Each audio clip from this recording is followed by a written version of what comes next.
Kool-Aid McKinstry, if you are scared, tell Nick Saban and somebody else, and we will put out somebody, we'll put out another 4 or 5 star recruit, okay? It's not that big of a deal. And I hate to get on Kool-Aid because he's one of, if not our best player on the team. Yeah, so there it is. 300K. We hit 300,000 subscribers. Clap it up, clap it up. We sort of set a mini goal of trying to hit this by Saturday morning, which is obviously today. And we did that, and I greatly appreciate this. I don't want y'all, and it's the reason I'm bringing it up and showing it to you right now. I don't want y'all to think, what am I said think. I mean, think. You get what I'm trying to say. I don't want y'all to think I take this for granted, but sort of the way I live my life and the philosophy or mantra or whatever you want to call it doesn't really change anything, because this doesn't change who I am as a person. It doesn't change. It's still going to be a normal day of college football. And yeah, I just wanted to acknowledge this and tell you guys how grateful I am. I can't tell you enough, man. I don't say it enough, but I think you guys know how grateful I am to be a part of this college football community. I'm glad that everybody's welcoming me in. We got all different types of fan bases, and everybody's just so supportive. And I know at the end of the day we got our differences, because you may not like when I say something bad about your team or this team or blah blah blah, but at the end of the day I just love interacting with you guys. And the reason I'm bringing it up and showing it to you is I want each and every single one of you to understand, number one, how appreciative I am, but number two, I want y'all to celebrate this right here. And wherever it's at on the channel, you probably see it. It looks clean. I think I looked at it. It looks way cleaner than the 200s, but the point is I want y'all to celebrate this more than me, because you are more important than me on this channel. I'm just one guy, a part of this. You can't even subscribe to yourself. So I'm really 0 out of 300K. Sure, I make the videos, but you guys make the channel what it is, and it's just awesome. I greatly appreciate y'all. It means a lot to me. And Matt, quit getting emotional, man. You know, soft Matt was coming out there, but seriously, it means a lot to me. I can't tell you enough, man. Just, you know, all the funny hashtags you guys leave in the comment section, and we just like to have a good time over here, or at least we try to have a good time. And yeah, I just want to put this at the beginning of the video. Thank you guys. Now let's get on with the football talk.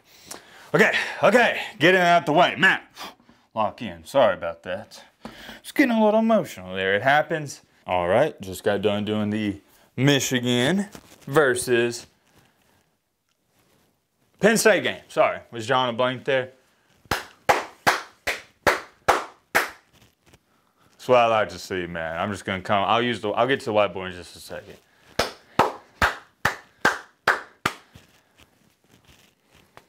Yep. You know how Deion Sanders says, we coming? Nah, we ain't coming. We're here. And I don't want to be all corny like Deion in Colorado. We're actually here.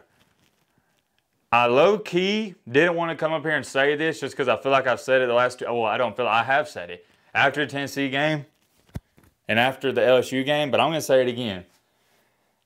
I'm so proud of this Alabama team. This is the 3rd straight week I'm saying this, and I don't say it a lot. I'm so proud and pleased. By the way, we couldn't have played any better. We couldn't. Y'all saw my preview for the game. I was like, guys, this is a trap game. Number one, it checked off all the boxes. Road game, check. A game after 2 top 25 wins, check. A game against a team who's 6-3 and could possibly potentially beat you if they play their best, check. Game on the road at Kentucky, check. Did I already say that? I don't think I did, but if I did, I apologize. And last but not least, 11 a.m. kickoff, check. It checked off all the boxes for a trap game. And we just came out on fire, jumped out on them 21-0, and I got to bring this up. Kool-Aid McKinstry, what are you doing, buddy? Do you want to return punts or not? You got to make it up. It's as simple as that. I can't tell you how pissed off I was watching him muff yet again another punt. I think that's his 3rd muff this year. And it's not just the muff punt. It's been all year long. If you're an Alabama fan, you know what I'm talking about. Oh my gosh, it stresses me out just thinking about it. There's been at least 6 or 7 incidents. I want to say 8, but I'll say 6 or 7, where he should have caught the ball and he'll just step out of the way because he's scared. He looks scared out there on special teams.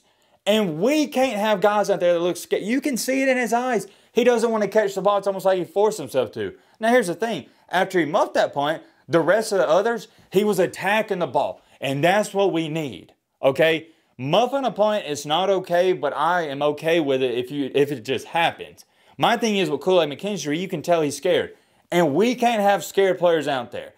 Kool-Aid McKinstry, if you are scared, tell Nick Saban and somebody else, and we will put out somebody, we'll put out another 4 or 5 star recruit, okay? It's not that big of a deal. And I hate to get on Kool-Aid because he's one of, if not our best player on the team, and it's like one of my buddies, I was texting him about it, or he was texting me, yeah, it's not going to cost us in this game. He said, yeah, it cost us in the Georgia game. And that's what I'm saying. Kool-Aid McKinstry did this in the Texas A&M game. Didn't cost us. And he did it in this Kentucky game, and nobody's going to talk about it because Alabama won by 40. But here's the thing.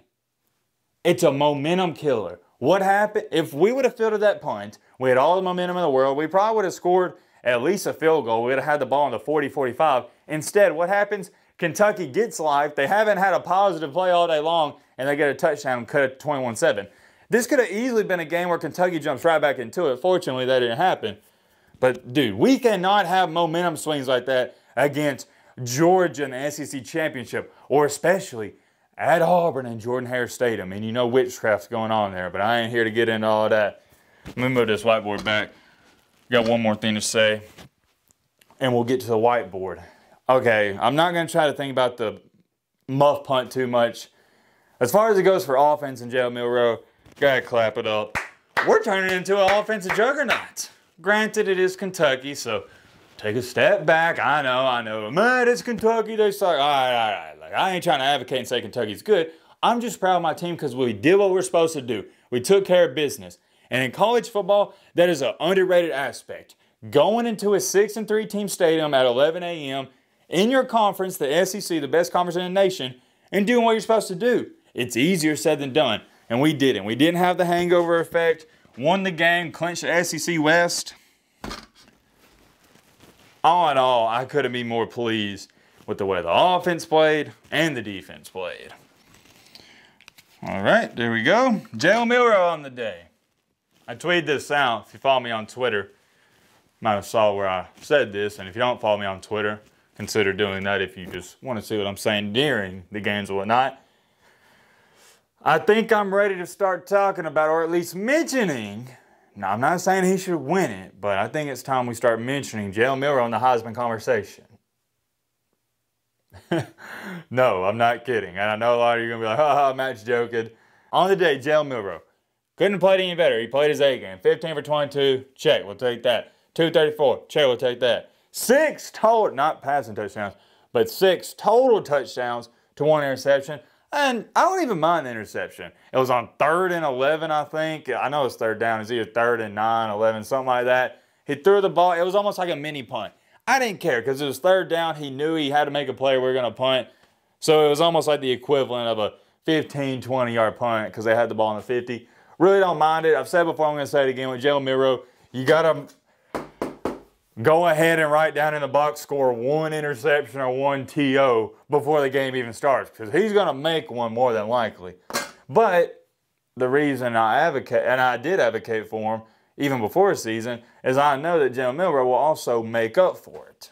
Okay? It's as simple as that. He's going to have a couple boneheaded decisions and plays, but the good outweighs the bad. And what about Ty Simpson?